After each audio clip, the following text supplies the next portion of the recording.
युवाओं की बात हो रही है, और युवाओं की बात इसलिए भी ज़रूरी है क्योंकि युवा ही इस देश की रीढ़ है, प्रदेश की रीढ़ है। और इसलिए मेरे साथ ऐसे दो शख्स मौजूद हो जो युवाओं में एक बड़ी अच्छी पहचान रखते हैं। मेरे साथ जो धार में करीब 3 साल से पोस्टेड है देवेंद्र वर्मा जी, देवेंद्र पाटीदार जी एडिशनल एसपी है, और इसके अलावा जो जितेंद्र सिंह जी है ITI से हैं। तो इन्हीं से हम बातचीत करेंगे सीखो कमाओ योजना के बारे में, जो पिछले दिनों मुख्यमंत्री शिवराज सिंह चौहान ने इस योजना को जो है लॉन्च किया, रजिस्ट्रेशन शुरू हो चुके हैं, और इस योजना में अब युवाओं को जो है ट्रेनिंग मिलेगी। ट्रेनिंग मिलने के बाद युवा जो है वो 1 साल तक ट्रेनिंग लेंगे, और उसके बाद फिर ट्रेनिंग के बाद वो अपने पैरों पे खड़े हो सकते हैं। तो पाटीदार जी, किस तरह इस योजना को लेके आप लोगों ने काम किया है और किस तरह युवाओं में इस योजना को लेके क्रेज बना हुआ है? नमस्कार विवेक जी। सबसे पहले तो मैं ये बताना चाहूँगा कि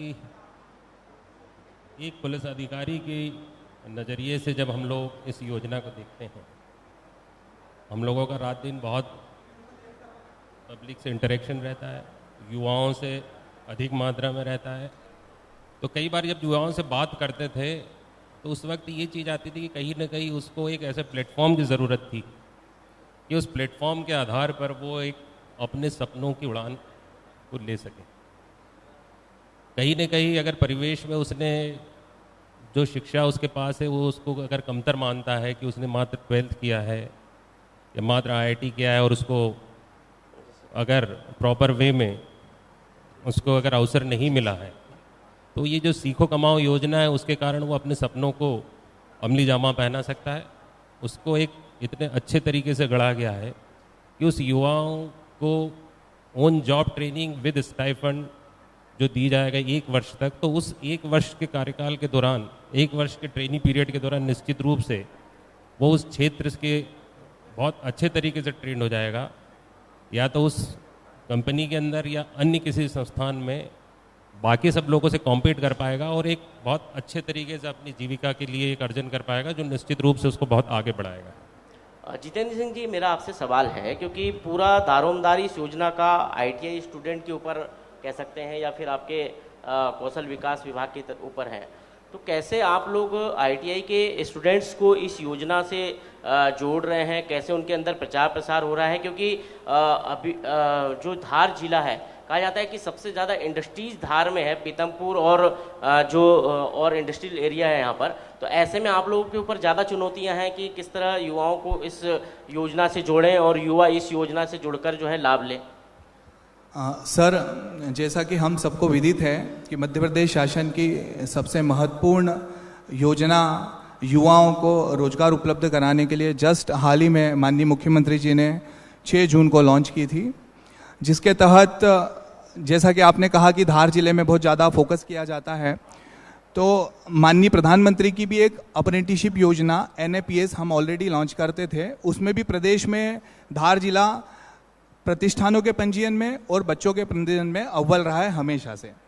और अभी हाल ही में हम लोग इस योजना में भी पंजीयन, सबसे पहला चरण था वो कि हम इस योजना का पंजीयन, प्रतिष्ठानों का पंजीयन पीथमपुर औद्योगिक क्षेत्र में जाके कर रहे थे, जिसमें हम लोगों ने 6035 वैकेंसियाँ अभी तक क्रिएट कर दी हैं। पूरे मध्य प्रदेश में 35,000 वैकेंसियाँ लगभग क्रिएट हुई है, उसमें मध्य प्रदेश के धार जिले से 6,000 वैकेंसियाँ क्रिएट हम लोग कर चुके हैं, और 255 प्रतिष्ठान हम आज दिनांक तक ऑन पोर्टल लेके आ चुके हैं। और अभी भी हमारी टीमें लगातार इंडस्ट्रियल एरिया में जा रही हैं और इंडस्ट्रियों का पंजीयन कर रही हैं। अच्छा, कैसे काम होगा थोड़ा सा, क्योंकि युवाओं में एक उत्सुकता है कि हमने पंजीयन करा लिया, 1 अगस्त से हम लोगों को इस योजना के तहत प्रशिक्षण की तरफ आगे बढ़ना है, तो कैसे काम होगा? हम लोग कैसे 1 साल तक इस योजना में जो है जुड़कर काम करेंगे? क्या होगा? ये थोड़ा सा उत्सुकता है लोगों के अंदर जानने की। सर, जैसा कि अभी प्रथम चरण हमारा चल रहा था जिसमें हमें प्रतिष्ठानों को हमें ऑनबोर्ड कराना था, वो हमारा लगभग पूर्णता की ओर है। द्वितीय चरण हमारा है जिसमें हमें समस्त विद्यालयों, स्कूल, ITI कॉलेजेस, उनके ऐसे प्रशिक्षणार्थी जो कि 12वीं पास हैं, उनको हम हर जगह पे हेल्प डेस्क लगा के ITI में, कॉलेजेस में, वहाँ पे हम उनका पंजीयन करेंगे और उन्हें इस योजना के बारे में बताएंगे, और अधिक से अधिक लोगों को हम पीथमपुर या देश के अन्य उद्योगों में रजिस्टर कराने का कोशिश करेंगे। पाटीदार जी, एक सवाल आपसे है कि पुलिस का युवाओं में सबसे ज़्यादा क्रेज भी होता है, युवाओं को सबसे ज़्यादा डर भी पुलिस को लगता है। पुलिस में जो खौफ जो है ना पुलिस का युवाओं में, लेकिन आपकी एक छवि ऐसी है कि आपने धार में 3 साल बिताए और युवाओं में अपनी पहचान बनाई, लेकिन अभी इस योजना को लेके कैसे आप समझाएंगे युवाओं को? देखिए विवेक जी, एक और मैं इसका एक व्यवहारिक पहलू ये बताऊं कि जब एज ए पुलिस ऑफिसर जब इंटरेक्ट करते हैं तो पीथमपुर हो या और कई सेक्टर, कई बार युवाओं से जब इंटरेक्शन होता है उस वक्त भी वो बोलते हैं कि सर कहीं जॉब हो तो बता दीजिए, कहीं रिकमेंड कर दीजिए, कहीं कुछ प्रमोट कर दीजिए तो जॉब लग जाएगा। मतलब ये एक ऐसा बेल्ट है जिसके अंदर की बहुत पहाड़ी क्षेत्र भी है, इसकी भौगोलिक परिस्थितियाँ भी वैसी है, अनुसूचित जनजाति से बहुल एरिया है, जिसमें उस ग्रामीण परिवेश में कहीं न कहीं बच्चों को कई बार उनके पारिवारिक या अन्य कारणों से वो अवसर नहीं मिल पाता है, तो वो अपने आप को कहीं ना कहीं कमतर आंकते रहते हैं। तो उन बच्चों को ये सीखो कमाओ योजना निश्चित रूप से एक ऐसा है जो उसकी कमियों को, उसके परेशानियों को एक गणने में बहुत अच्छा योगदान देगी। एक ऐसा पोर्टल जिसके ऊपर कि आप अपनी 10th और ITI किया हो, 12th किया हो या हायर एजुकेशन किया हो, डिप्लोमा किया हो, आपको 8,000 से लगा के जो है लगातार 10,000 रुपये तक का स्टाइपेंड मिलेगा, आपको फुल अनुबंध रहेगा, आप अपने उस वैकेंसी के लिए अप्लाई कर सकते हैं और आपकी संरक्षक के बगैर शासन है। तो निश्चित रूप से उसको जो एक पितृत्व का जो भाव रहता है, जो उसको एक संरक्षण का भाव रहता है, उस संरक्षण के और अधिकार के साथ में अगर वो ट्रेनिंग करेगा, कहीं कोई परेशानियां आएगी जो उसको सब फैसिलिटेट करने में लगे रहेंगे, तो निश्चित रूप से युवाओं के अंदर जो कहीं ना कहीं कमियां हैं वो सारे स्किल उसके उभर के आएगा। निश्चित रूप से हम देखते हैं गाँव के अंदर कई ऐसे युवा हैं जिनमें अपनी क्रिएटिविटी के आधार पर बहुत चरम पर पहुँचते हैं और अपना नाम रोशन करते हैं। अगर उनको एक ऐसे प्रतिष्ठानों के अंदर, चाहे वो सिविल इंजीनियरिंग, मैकेनिकल से जुड़े काम हो, इलेक्ट्रिकल से जुड़े काम हो, फाइनेंशियल इंस्टीट्यूशन से जुड़े वर्क हो, सर्विसेज से जुड़े वर्क हो, होटल इंडस्ट्री है, मैनेजमेंट है, हॉस्पिटल है, अगर वो वहाँ पर जाएंगे तो निश्चित रूप से अपने परचम लहराएगा और वो एक माइलस्टोन होगा उसको, और वो व्यक्ति अगर सुधरेगा तो निश्चित रूप से उसका एक पूरा परिवार एक दिशा को मिलेगी। तो ये सीखो कमाओ योजना शासन की जिस तरीके से की है युवाओं के लिए बहुत ही फायदेमंद होगी। जितेंद्र सिंह जी, एक सवाल ये है कि आप स्टाइपेंड जो देंगे, शासन की तरफ से जो स्टाइपेंड मिलेगा छात्रों को 8,000 रुपये, 8,500 रुपये, 10,000 तक मिलेगा अलग अलग एजुकेशन के हिसाब से, तो ये बहुत राशि होती है और ये अपने आप में एक कह सकते हैं कि सरकार की तरफ से, क्योंकि 70% राशि इसमें दी जाएगी और जो प्रतिष्ठान इससे जुड़ेंगे, जो कंपनियां इससे जुड़ेगी, वो शेष राशि देगी, तो कहीं ना कहीं उन कंपनियों को भी मेन पावर मिलेगा, वो वहाँ पर काम कर सकेंगे, युवा उनको मेन पावर मिलेगा। तो क्या कैसा एक जो कंपनियों के अंदर कैसा एक उत्साह है इस योजना को लेके? सही कहा सर आपने। इस योजना में 75% की राशि जो स्टाइफंड के रूप में वो मध्य प्रदेश शासन सीधे बच्चों के खाते में DBT के माध्यम से डालेगी और 25% राशि ही केवल जो इस्टेब्लिशमेंट हैं, ऐसे इस्टेब्लिशमेंट जिनमें 19 से अधिक लोग हैं वे भी उसमें सम्मिलित हैं और जिनमें 19 से कम है वे अपने स्व घोषणा पत्र के आधार पर पंजीयन करा सकते हैं। तो ये विन विन सिचुएशन है प्रशिक्षणार्थियों के लिए भी और इंडस्ट्री के लिए भी, कि इंडस्ट्री को बहुत कम पैसा देके एक मैन पावर मिलेगा और बच्चों को एक अच्छा हैंडसम पैकेज मिलेगा। उसमें 8,500 रुपये से लेकर 10,500 रुपये तक का स्टाइपेंड इसमें निर्धारित किया गया है और मिनिमम योग्यता 12वीं रखी है। तो कई सारे प्रशिक्षणार्थियों को एक अच्छा हैंडसम पैकेज इसमें मिलने वाला है। एक सवाल है पाटीदार जी कि योजना तो सरकार ने लॉन्च कर दी, योजना के लिए काम भी शुरू हो गया, लेकिन प्रचार प्रसार की बहुत ज़रूरत है, क्योंकि ये जो धार जिस जगह हम बैठे हैं और आप यहाँ पर लंबे समय से पदस्थ हैं, तो यहाँ पर आदिवासी अंचल, जनजाति अंचल है, यहाँ पर लोग परंपरागत रूप से जो कार्य करते हैं उसके अलावा यदि इस योजना से जोड़ना है, उनके बच्चों को, युवाओं को इस योजना से जोड़ना है, तो कैसे काम हो रहा है यहाँ पर? देखिए, आज IT का ज़माना है और सोशल मीडिया में हर व्यक्ति बहुत ही अपडेटेड रहता है। निश्चित रूप से लगातार प्रचार प्रसार भी आ रहा है और जब लोगों से बात करते हैं तो काफ़ी कुछ अवेयर रहते हैं, किंतु निश्चित रूप से किसी चीज़ के बारे में और अच्छे तरीके से उसको गाइड किया जाए, उसके बाकी सारे पहलुओं के बारे में अगर हम उसको बताते हैं तो निश्चित रूप से और ज़्यादा अच्छे तरीके से हो सकता है। अभी भी जहाँ तक ज़िले के अंदर आपने जैसे बताया कि 6000 से ज़्यादा वैकेंसीज क्रिएट हुई और 1000 के आसपास लोगों का रजिस्ट्रेशन भी पिछले 2-3 दिनों में हुआ है, तो गति लगातार बढ़ रही है। धार जिला पहले भी लगातार इन सब चीज़ों में आगे रहा है और धार के जो युवा हैं निश्चित रूप से इसका बहुत ही ज़्यादा फ़ायदा होगा और धार उसमें लगातार कार्य कर रहा है। जितेंद्र सिंह जी, सबसे ज़्यादा फोकस सरकार का स्किल्ड के ऊपर है, युवाओं को स्किल्ड करें। युवा स्किल्ड होने के बाद या तो किसी कंपनी में नौकरी करें या फिर वो अपना खुद का व्यवसाय शुरू करें। आईटीआई में आप लोग भी यही करते हैं कि सभी छात्रों को 1-2 साल का जो ट्रेड होता है उनकी ट्रेनिंग होती है, उसके बाद वो फिर अपना खुद का भी व्यवसाय करते हैं और ज़्यादातर नौकरी वाले सेक्टर में चले जाते हैं। लेकिन सीखो कमाओ योजना के आने के बाद अब उनको सीधा प्लेटफॉर्म मिल रहा है। जिस कंपनी से वो के साथ काम करेंगे वो कंपनी चाहे तो उनको रख सकती है या युवा चाहे तो उनको रख सकता है। तो कैसा उत्साह युवा के अंदर है, क्योंकि भटकना नहीं पड़ेगा, जहाँ तक जानकारी है कि युवाओं को रोजगार के लिए नहीं भटकना पड़ेगा। सर बहुत ज़बरदस्त ये योजना लॉन्च की गई है। वैसे भी हम आईटीआई में समय समय पर अप्रेंटिसशिप ड्राइव, प्लेसमेंट ड्राइव लगाकर युवाओं को रोजगार दिलाते हैं और सौभाग्य का विषय है कि धार आईटीआई के सारे प्रशिक्षणार्थियों को 500% मतलब एक बच्चे के पास 5 ऑफर लेटर है सर। रेगुलर हम लोग ऐसा कराते हैं। तो अभी तक क्या हो रहा था कि अप्रेंटिसशिप ड्राइव या प्लेसमेंट ड्राइव में हम केवल आईटीआई के बच्चों को ही सम्मिलित करा पाते थे। अब ऐसे बच्चे भी सम्मिलित हो सकते हैं जो केवल 12वीं है, जिनके पास कोई तकनीकी शिक्षा नहीं है। उन्हें तकनीकी शिक्षा देने के उद्देश्य से ही ये योजना लॉन्च की गई है, जिसमें कि इंडस्ट्री में जाके बच्चा सीखेगा भी और अपने हिस्से का स्टाइपेंड भी प्राप्त करेगा। तो अच्छा ज़बरदस्त एक योजना लॉन्च की गई है। आप सबसे आग्रह है कि आप अधिक से अधिक उसमें पंजीयन करावें आपके लोगों का। पाटीदार जी, एक सवाल ये है कि पुलिस कैसे इस योजना को लेकर युवाओं के बीच में काम करेगी, पुलिस का क्या रोल रहेगा? क्योंकि सबसे ज़्यादा यदि युवा जो है वो कहीं ना कहीं रोज़गार के लिए जो है अपनी प्रयास करता है कि उसको कहीं ना कहीं रोज़गार मिल जाए, पढ़ने के बाद रोज़गार मिल जाए, 12वीं पास हो तो रोज़गार मिल जाए, ग्रेजुएशन हो तो रोज़गार मिल जाए। पुलिस के ऊपर कितनी बड़ी जिम्मेदारी है कि युवाओं को शिक्षित करे, क्योंकि पुलिस का काम हालांकि अलग है, लेकिन पुलिस की जो मॉरल ड्यूटी है उसमें यह भी हो सकता है कि युवा जो है उसके साथ जुड़ के इस योजना का फ़ायदा लें।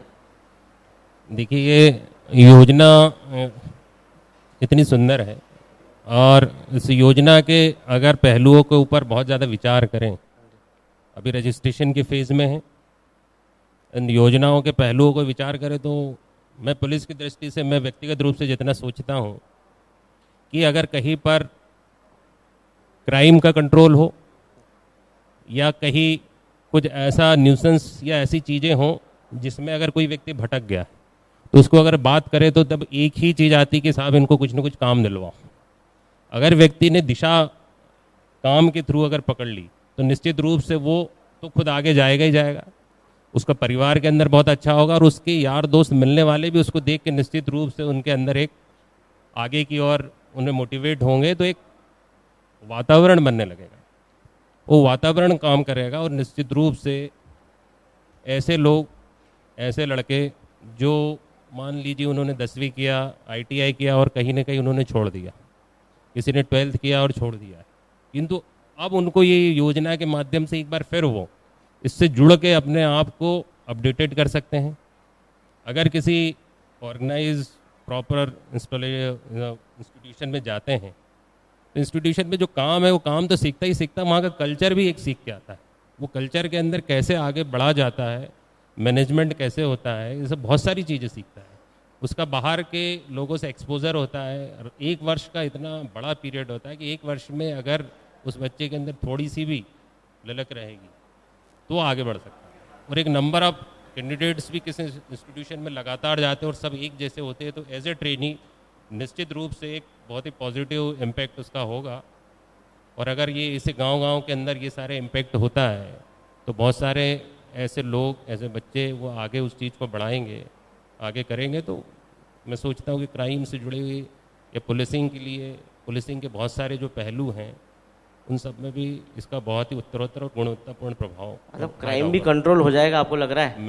मैं उसी दृष्टि से इसको देखता हूँ कि कई जगह अगर है तो उन बच्चों को हम पुलिसिंग के थ्रू भी मोटिवेट करें कि एक ऐसी सीखो कमाओ योजना है, नए लड़के हैं, ग्राम रक्षा समितियाँ हैं और भी कई ऐसी चीज़ें हैं जिसके अंदर अगर हम उसको बताते हैं, उसको अपडेटेड करते हैं तो वो आगे की तरफ बढ़ता है और उसके माध्यम से उसको होता है और मोटिवेशन से आगे चलता है।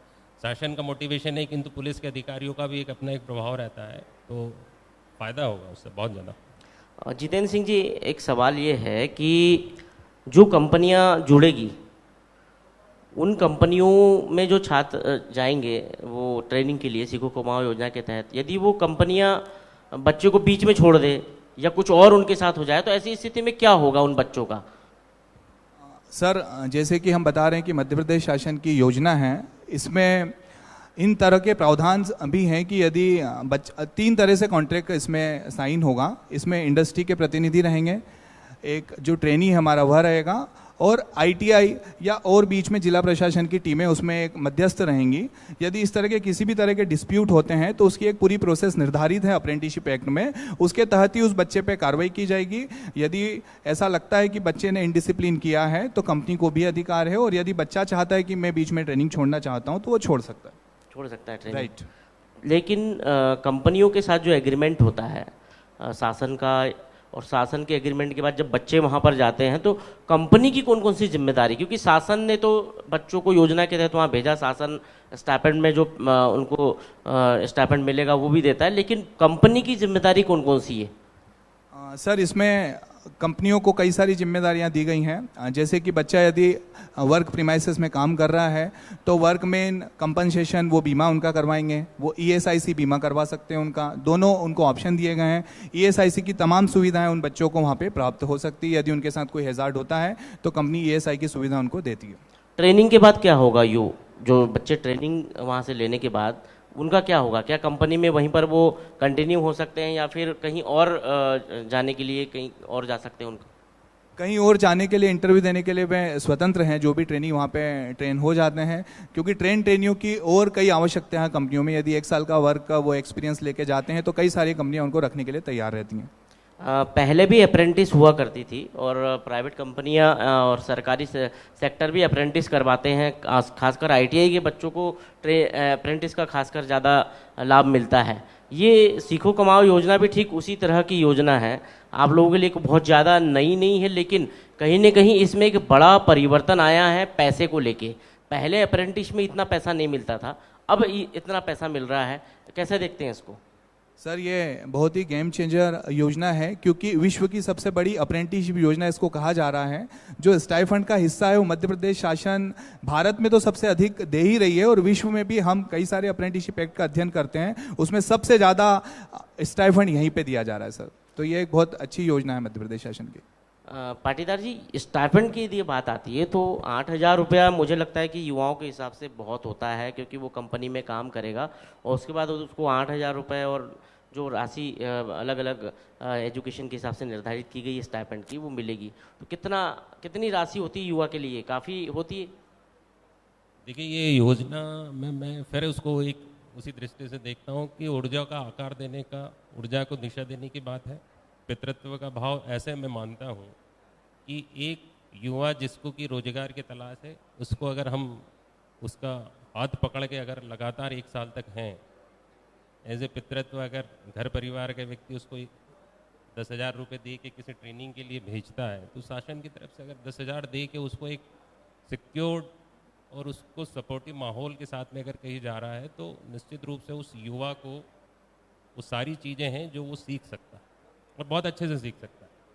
दूसरा, 1 लाख से अधिक रोजगार लगातार सभी लोगों से एक माहौल बनता है और आपस में संपर्क भी बनते हैं। एक जैसे सेक्टर्स वाले, एक जैसे अलग अलग सर्विसेज के लोगों से एक आपस में जुड़ने से उनके कम्युनिकेशन, उनके पास इंफॉर्मेशन भी बहुत ज़्यादा बढ़ती है। इंफॉर्मेशंस को कैसे आप गैदर कर सकते हो, उसको कैसा यूज़ कर सकते हो, इंफॉर्मेशन आज की डेट में नेशनल इंटरनेशनल लेवल पे क्या क्या चीज़ें चल रही है, उसको पाने के क्या तरीके हैं। मतलब एक ऐसा माहौल है जो उसको मिलेगा तो एक 10,000 एक इनफ अमाउंट है सीखने के लिए बच्चे को।